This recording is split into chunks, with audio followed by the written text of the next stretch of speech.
Hello there, welcome back to another Soulframe video. As always, timestamps are down in the description so you can hop around whatever part of the video interests you the most. But let's jump straight into it and start talking about the Mora's Hand Pact. If you're not familiar with Soulframe, pacts are just the classes that you play as. These determine the abilities that you have access to as your character. If you played Warframe before, then you'll recognize them the best as frames. I would categorize Mora's Hand more as an endgame or early endgame pact, since you need rank 5 with the Kith of Kings faction, as well as 27,500 rep just to be able to unlock access to it. The pact itself is melee coded, with its number 1 and 2 abilities being most effective while in melee range. While the pact offers no self-healing, all 3 of its abilities as well as both of its passives are focused around dealing damage to enemies, which gives it this glass cannon kind of feeling that I really fell in love with when I first started playing it. Let's talk about how to get the pact first. Like I mentioned earlier, it can be acquired from the Kith of Kings faction after reaching rank 5 and accruing 27,500 reputation and purchasing from their faction shop. If you need more information on factions, I did a pretty in-depth breakdown of them in my Understanding Virtues, Prisms, and Builds video that I posted a few weeks ago. I'll put a link to that down in the description.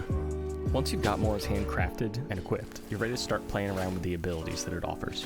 Its number 1 ability is called Ignis Wrath. This is your courage-focused ability. It has a 40-second baseline cooldown and creates fireballs that streak out along the ground from the point where the ability was cast. The Avocat wiki says that it creates 18 total fireballs, but I haven't stopped to count them, so I'm just going to take their word for it. It deals 45 damage plus your courage value for each direct hit for each fireball. Even when enemies aren't hit by the fireballs, if they're inside the area of your Ignis Wrath, they will take an invisible ticking dot, as well as be dealt stagger damage and stumbled. The radius of your area of effect cannot be scaled up through any virtue, and as far as I've been able to tell, neither do the number of fireballs that shoot out from the cast. It should be noted that the fireballs can also be blocked by shield enemies, and they can just sit in your area of effect the entire time blocking. And while they do take stagger damage, as well as that damage from the invisible ticking dot, they do not take the bulk of the damage from those fireballs. It also seems like the enemies inside this area of effect are not treated as on fire, and the fireballs do not ignite them, so abilities like your number 3 Inferno ability do not gain bonus damage from hitting enemies within that area. Your number 2 ability is called Ember. This is your Spirit ability, and it has a 60-second baseline cooldown. This is a self-buff that lasts for about 30 seconds, and when you are struck by anything that deals damage to your health, it creates an area of effect burst fire damage that can ignite enemies nearby. While buffed with Ember, it also activates your Hungry Flame passive ability, which I will go over here in a moment. The damage of the burst scales up with the amount of damage dealt by the hit that triggered it. It does not scale off of any virtue, and neither does the area of effect of the burst. The only way for a virtue to tangibly affect the way this ability works is to stack Spirit to reduce the cooldown in between uses. While I don't think this is good for the game overall, it does benefit the primary build that I'm going to cover in this video. Your third ability is called Inferno. This is your Grace ability. This ability just throws a fireball in whatever direction you're aiming. It's on a 20-second baseline cooldown and deals 300 baseline damage, and the damage calculation is that 300 damage plus your Grace multiplied by 6. The initial fireball will deal an additional 100 damage to the enemy it strikes if they are on fire. It also deals an explosion of damage around the target that deals 150 damage to anybody nearby and lights them on fire. The fireball also gains additional damage on headshots. That bonus damage to burning enemies, as well as the damage dealt to nearby enemies, and the radius of the explosion do not appear to scale with any virtues, only that initial impact damage from the fireball. Now that we know the Arcanics, we can talk about the passives that are available to you after leveling up and getting some points in the skill tree.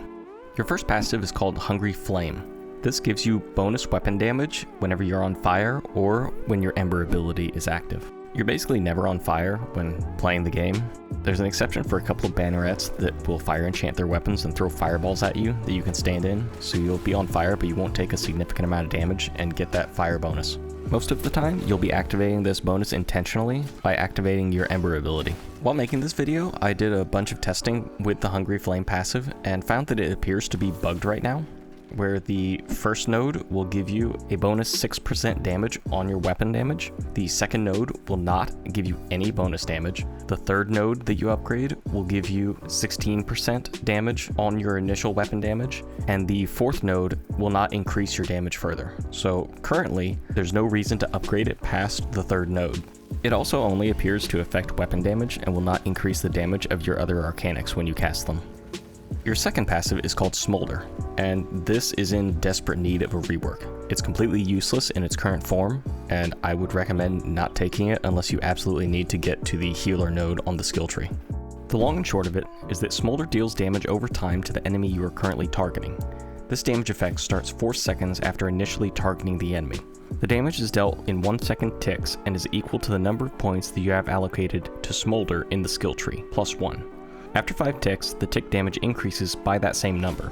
Once the per tick damage reaches 8 or above, the enemy bursts into flame and is dealt 100 damage, plus fire dot damage, plus that increasing tick damage if you are still targeting them. This burst also damages nearby enemies and lights them on fire as well.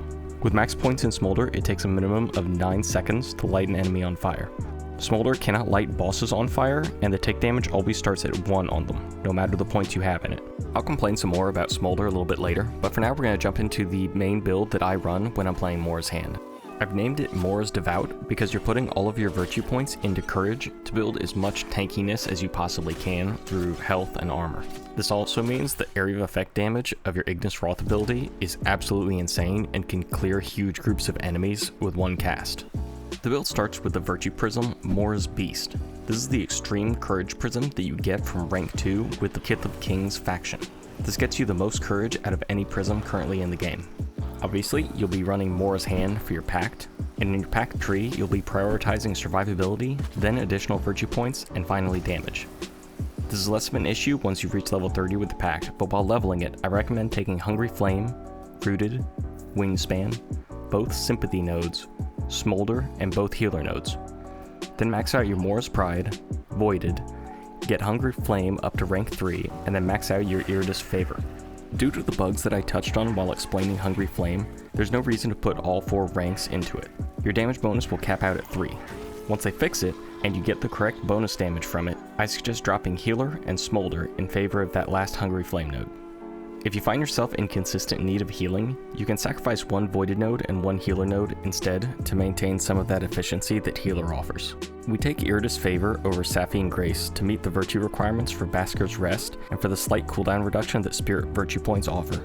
Since we're invested so hard into Courage, putting points in Grace for the tiny damage increase it offers Inferno would be a waste of skill points. For your primary weapon, you want to get the Marrow's Bane Longblade. This is a high-level Longblade with a Courage attunement requirement of 25 that only has Courage pips for attunement bonus damage. It drops from the Vadigar Bear boss that spawns in the corrupted areas around the map, sharing spawns with the Vadigar Stag. It previously dropped from Kabocha in Prelude 12, but was moved to the Vadigar Bear when it was introduced in Prelude 13. On your Marrow's Bane, you want to equip the Everflame rune. This gives your weapon a huge fire damage bonus when you pull Smite.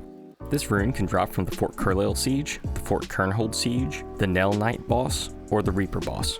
For your totems, in your defensive slot, you want to equip the Lithe, a squirrel totem that increases your parry window by 16% at max rank. This build is about being aggressive in melee, so you'll be parrying a lot, and this totem will help you get those parries more consistently, particularly if the playstyle is newer to you or you don't usually play melee. In the utilities totem slot, you'll equip another Lithe totem, for the bonus 1 in 20 smite chance. Since Mora's Hand does not have any healing built in, you'll be totally reliant on Smite for consistent healing. With the Everflame rune equipped, you'll have 2 attack totem slots. In the first, equip the Rascal, a rat totem. This will spread 45% of your weapon damage when attacking an enemy to nearby enemies. This synergizes well with the rest of your kit being an AoE focused pact. In the second attack slot, equip another Lithe totem for a 10% attack speed bonus. I play with this all the time because more hits means more damage. If you don't feel like the additional attack speed fits your playstyle or is worth it, you can put whatever attack totem that you like here. I had run the Koga Longblade rune, the Mistgale, on this build for quite a while because it fits so well thematically with the rest of the build. If you're not familiar with it, it causes your Longblade swings to fire a flaming sword projectile forward toward whatever direction you're facing. I ended up taking it off because the additional totem slot wasn't giving me a whole lot of value, and the actual use of the rune was very hit or miss. With the way it functions currently, the sword projectile is fired in whatever direction your character is facing, not your crosshairs or your camera. So it can be very janky, and the sword projectile will only fly in a straight line, so you can't aim it up or down. So if there's a slight incline, your sword projectile will either fly off over enemies' heads or under their feet and do nothing. In the Longblade weapon arts tree, I would prioritize unlocking Smite, Riposte, Vaunt, Unyielding, Swift Parry, Helm Gong, and Momentum in that order. Then max out Smite, followed by Vaunt. Skill nodes past these are completely up to you and how you like to play Longblade. I don't typically throw my weapon when using this build, so Perfect Throw and Pointed Greeting are both inconsequential. Headlong has its uses when fighting slower moving bannerets and bosses to get some additional heavy damage in, but it's not a focus of the build. In my playstyle, I typically tend to try to parry and riposte most attacks, so Spectre Strike isn't much use to me, but if you prefer to dodge, you might get some value out of it. Finally, Final Blow is pretty pointless since you're not going to get consistent finishers on enemies once you're ranked 30 with Mora's Hand. The ones you do get will just be to polish off the last enemy standing after your Ignis Wrath cast. You'll unlock all of these nodes as you level up more Longblades. This is just a priority that I would go through if you haven't already maxed it out. Moving on to the sidearm, I chose Basker's Rest specifically because it shoots fire and it fits so well with the Mora's Hand Pact. If you want pure utility, I suggest swapping it out for the Courage Attuned Flyblade Thrice Burned if you have it available. Basker's Rest drops from Kabocha, Wraith of the Waste, and 3-star Kith of Kings Sparrow's Tails. It can also be purchased from the Kith of Kings faction shop at rank 3 for 7,500 rep each. I also picked Basker's over the Thrice Spurned for this build because the Thrice Spurned comes from the Wild Tetherin Founders Pack that costs $30. I don't want to recommend you use weapons that you have to pay real money for, even if they will be acquirable in-game later in Soulframe's life. You can also use the Odiac. It offers very similar stats to the Basker's Rest and has a similar stat requirement. On your magic sidearm, you'll want the Hallowed Rune. This is the Koga rune that drops from the Wraith of the Wastes and will afford you an additional attack totem slot. You will not want to pull Smite with your sidearm with this build, so you're only using this rune for that extra attack slot. If you don't have it, that's alright. This weapon is not critical to the build, but rather a filler weapon when transitioning between groups of enemies to get a little extra damage and smite chance before engaging melee again. In your defense totem slot, you've got 3 pretty good options that will depend on what you're getting hit by the most. You can use the Blighted, a rat totem, for some physical armor, the Proud, a deer totem for increased stagger defense, or the Buoyant, a duck totem, for additional magic defense.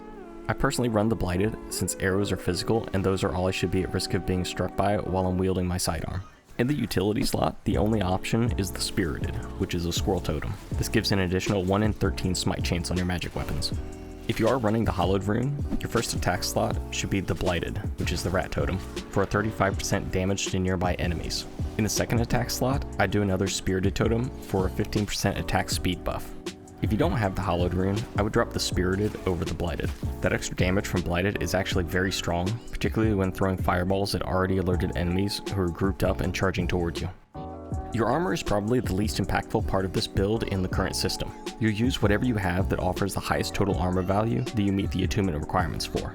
In the case of this build, that's the Mendicant King armor set. These drop from, believe it or not, the Mendicant King boss. The Arbear set, which comes from the Vadigar Bear, is almost as good. If you're having bad RNG on those two though, the Regent set that comes from the Silent Rose faction is more deterministic and can be obtained pretty reliably, while still offering a substantial amount of armor. Last for your gear is your Talisman, and I recommend the Triune Talisman. You can get this from the mini-quest Festival of the Circade, and it offers +3 in each of your virtues. This gives you the Spirit Virtue Attunement requirement for Basker's Rest, as well as a few extra points in Courage and Grace, which are always useful. If you're not running a magic sidearm, and the small amount of cooldown reduction that you get from the additional spirit is not worthwhile to you, you can always run the Molten Mora for +6 Courage.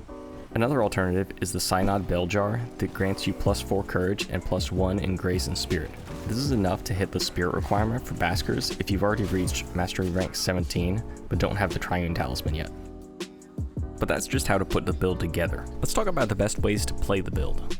You want to start each battle by charging into a group of enemies and casting Ignis Wrath, your 1 ability, near the center of the group. Immediately cast Ember, your number 2 ability, to cancel the animation and dodge away. The Ignis Wrath cast animation is long enough that some enemies will recover in time to hit you before you're allowed to move, while Ember's animation is significantly shorter and will flinch normal enemies. After this opener, target any archers or mages at range with your Inferno ability. Even with no points in Grace, the ability will one-shot any archer or mage outside of Koga scaling. Begin fighting with your Longblade, favoring a parry riposte heavy playstyle. The extra damage from your Hungry Flame plus Ember will turn your riposts into one-shots on almost all non-boss enemies. The 45% damage to nearby enemies from the Rascal on your Longblade will also one-shot nearby enemies when riposting. This becomes even stronger when you get Smite procs to empower your Everflame rune. Recast Ignis Wrath on cooldown if there are 2 or more enemies within range. Keep that area of effect tick damage going, as well as the 85+ damage fireballs. Do not cast your Inferno on nearby enemies because that splash damage will hurt you and it will chip away at your health. If you're getting unlucky with smite procs, this can absolutely mean your death. There are niche scenarios where you'll want to cast your Inferno ability on a nearby enemy while you're empowered with your Ember ability, because this splash damage will cause your Ember to flare up and deal damage to everybody around you. This isn't the way you want to consistently play the Pact, but it is definitely an option if you want to experiment with it, and you should be aware of it. You also want to recast Ember, your number 2 ability, on cooldown where possible. This just adds flat damage with the Hungry Flame passive running, and will afford you bonus damage whenever you do miss a parry or get hit by a stray arrow. With the amount of tankiness that you have with this build, there are very few enemies in the game that can combo you out immediately, which gives you a lot of room to play more recklessly and faster, jumping into situations that you might avoid if you were running a hybrid build that was split between Courage and Spirit or Courage and Grace. Your Ignis Wrath ability is also extremely powerful with this much Courage on the build. While testing it, I was able to kill whole camps worth of level 40 enemies up in the northeast with a single cast of Ignis Wrath. Since your number 2 ability, Ember, doesn't scale with any virtue, you get full effectiveness from it even though you're running 100% Courage in this build. As for drawbacks of the build, one of the biggest ones is that there's no self-healing built into the Mora's Hand Pact. All of your consistent healing is built around having high smite on your weapon. While this is fine for most encounters, and you shouldn't be taking enough damage to outweigh the amount of smite procs that you're getting, if you're fighting enemies that cannot proc smite, you'll find yourself being wheeled down over time and not having that sustain that other packs have. The second biggest drawback with this build comes from hard focusing into Courage, and that's that your abilities take quite a while longer to recharge than they would if you were running a split Courage and Spirit build. I think the health and Ignis Wrath damage trade-offs are worth it, and that's why I tend to run this build quite a bit. You just feel so much tankier when you're full Courage, rather than splitting it up between Courage and the virtue that gives you the least amount of health per point.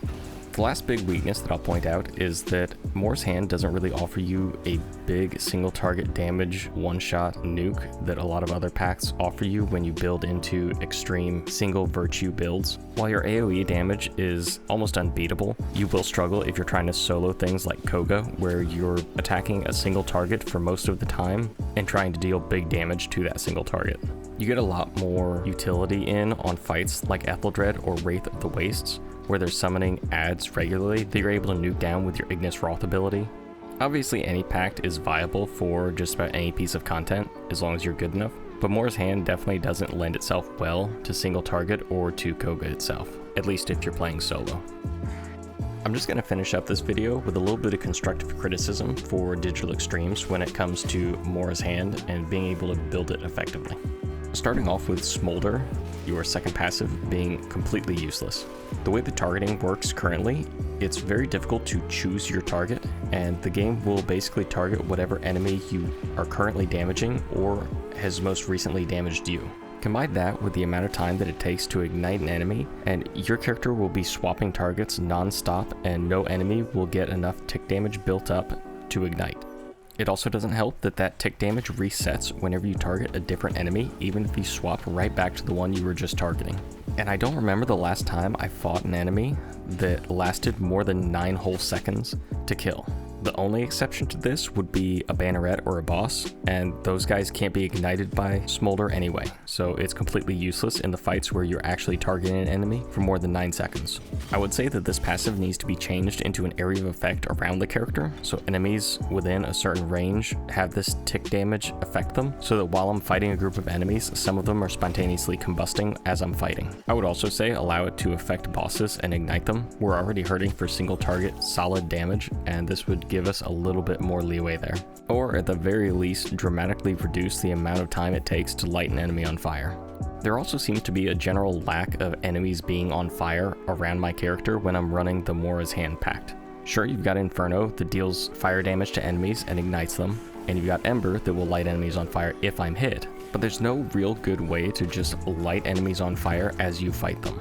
To give that pyromaniac fantasy that I'm envisioning in my head for Mora's Hand, I think the Hungry Flame needs to also give you flame buildup on enemies that you hit, and after 2 or 3 hits, it ignites them. My last gripe about the mechanics of Mora's Hand has to do with Ember. I really dislike any skill that requires me taking damage and playing poorly in order to deal damage to other enemies. Its only saving grace is that it activates your Hungry Flame passive and you get that flat weapon damage bonus when using it. Because Mora's Hand doesn't have any self-healing, getting hit just to get some ember damage in just isn't a satisfying playstyle to me. I think if it gave you a leech effect or at least a defensive boost along with that burst of fire damage if you get hit, it would feel a lot better to use and feel like you're actually getting more value out of it as a skilled player trying to avoid being hit. But that's all I've got for this video. I really appreciate you watching through my first build video. I know that it might not be the best organized yet, but I hope to improve on it as I go. I will also be posting this build over on the forums, so if you'd rather read it or save it to your computer rather than skipping back and forth in the video to see the build, that'll be available for you, and I'll put a link to it down in the description. I post weekly Soulframe content, so if you enjoyed this, come back next week and see what else I've got posted. If you really liked it, I would really appreciate a subscribe and a like on the video. Thanks again, and I'll see you in the next one.